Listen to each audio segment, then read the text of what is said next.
नमस्कार, think tank पर आप सभी का स्वागत है।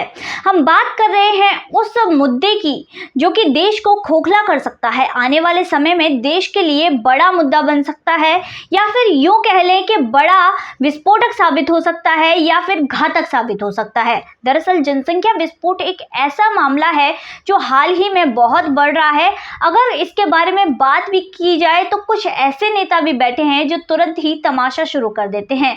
अपनी खोखली राजनीति के चक्कर में वो मुस्लिमों का पक्ष लेने लगते हैं और बोलते हैं, कुछ ना बोलते हुए भी ये बोलते हैं कि मुस्लिमों पर तो अत्याचार किया जा रहा है, इनको धमकाया जा रहा है, डराया जा रहा है, मुस्लिम यहाँ सुरक्षित नहीं है। इस तरह की बेबुनियादी बातें करने लगते हैं, पर इसके बावजूद आरएसएस आए दिन इस मुद्दे को उठाता रहता है। दरअसल सरसंघचालक की जो प्रमुख दो बातें हैं उनमें जनसंख्या और आरक्षण है। जनसंख्या जो कि एक समुदाय की बहुत ज़्यादा बढ़ रही है, वहीं दूसरी तरफ आरक्षण। इसमें सवाल ये है कि क्या जाति बदलने के बाद भी लोगों को आरक्षण मिलना चाहिए, क्या उसके फायदे मिलने चाहिए। वहीं दूसरी तरफ बहुत सी चीज़ें हैं जो आए दिन की जा रही है। हाल ही में प्रयागराज में एक चिंतन शिविर भी किया गया जो कि 4 दिन का था और इसी मुद्दे पर किया गया था। यहाँ पर सवाल ये है कि जो मुस्लिम बहुल आबादी वाले क्षेत्र हैं वहाँ पर हिंदू रहने से क्यों डरते हैं, क्योंकि वहाँ पर जो कट्टरपंथ होता है वो ज़्यादा भरी हुई होती है और इन लोगों की छवि ही अब इस तरह की बन गई है लोगों के माइंड में कि कोई भी मुस्लिम बहुल आबादी वाले क्षेत्र में जो हिंदू होगा वो रहना ही नहीं चाहता। वहीं दूसरी तरफ मोदी सरकार को इस पर कुछ करना चाहिए। मोहन भागवत जी और योगी आदित्यनाथ जी की हाल ही में एक मीटिंग हुई थी जिसमें इसी मुद्दे पर बात हुई थी और यहाँ पर हालांकि योगी आदित्यनाथ की सरकार यूपी में ऑलरेडी ऐसे फैसले ले चुकी है जो कि इसी की तरफ ही आगे बढ़ते हैं। वहीं दूसरी तरफ बहुत सी चीज़ें हैं जो वो अपने प्रदेश में कर रहे हैं।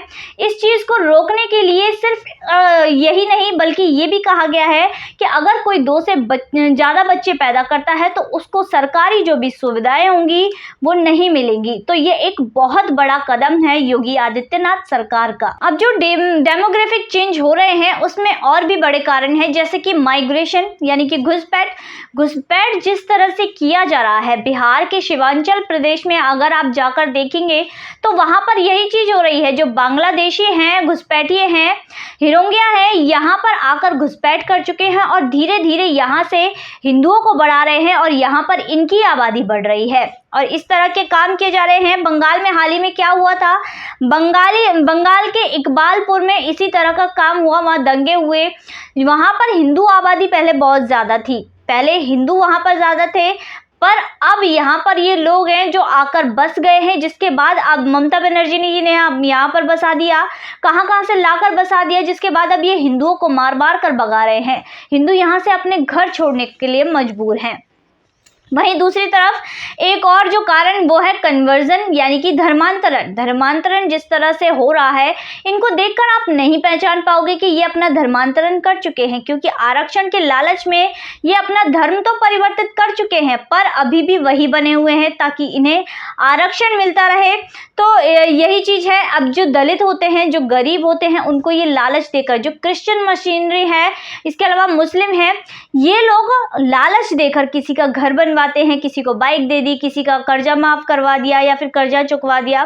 तो इस तरह के लालच देकर इनका धर्मांतरण करवा देते हैं, इन्हें अपनी तरफ मिला लेते हैं। तो यही कारण है जो इनकी जनसंख्या ज़्यादा बढ़ रही है। इनकी जनसंख्या इस तरह बढ़ रही है तो इसमें मोदी सरकार को कुछ करना होगा। हाल ही में प्रधानमंत्री मोदी जी अपने दौरे पर हैं, जो दिवाली तक हिंदू मंदिरों के दौरे पर हैं। केदारनाथ गए, अयोध्या जाएंगे, इस तरह की चीज़ें हैं, जो बद्रीनाथ जाएंगे। तो दिवाली तक वो इसी तरह के दौरे पर हैं, पर वो वापस ज़रूर लौट कर आएंगे। और मुझे विश्वास है कि इस जो बात है, ये जो जनसंख्या नियंत्रण की मैं बात कर रही हूँ, इस पर ज़रूर कोई ना कोई कानून बनाएंगे, क्योंकि ये एक बहुत बड़ा कारण है जो हमारे देश को खोखला कर रहा है। तो आज की वीडियो में बस इतना ही, फिर मुलाकात होगी ऐसी ही वीडियो के साथ।